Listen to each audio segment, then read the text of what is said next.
হেপাহৰ ৰঙালী বিহুটি নঙলা মুখত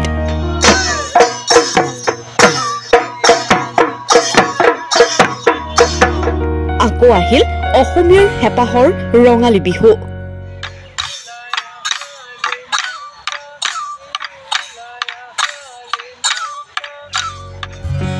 চৌদিশে এতিয়া ঢোলৰ গুমগুমনি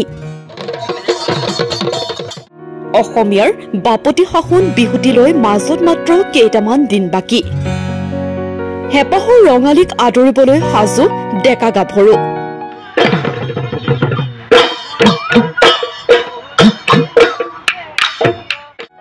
ঠায়ে ঠায়ে অনুষ্ঠিত হৈছে বিহু নাচৰ আখৰা বহাগ মাথো এটি ঋতু নহয় নহয় বহাগ এটি মাহ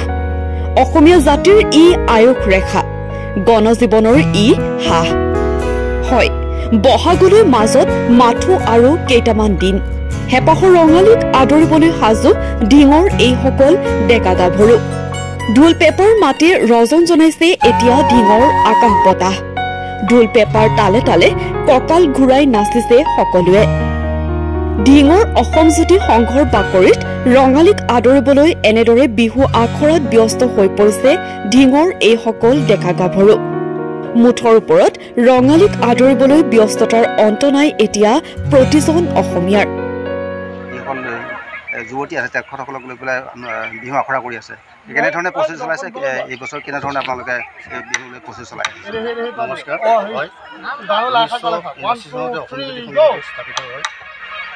গতানুগতিকভাৱে 1980 চনৰ পৰাই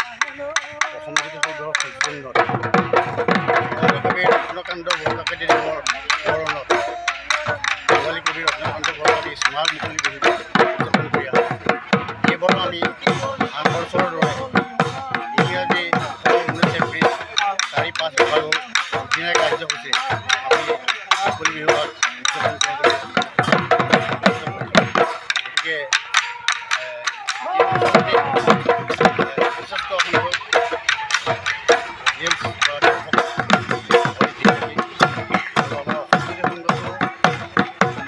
গতিকে আমাৰ নিৰ্মাণ কৰি আমি অনুষ্ঠানভাগ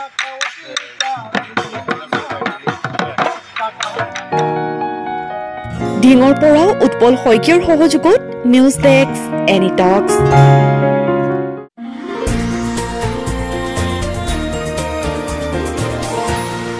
এনি টক্স সতৰ বিপৰীতে ৰাইজৰ স্বাৰ্থত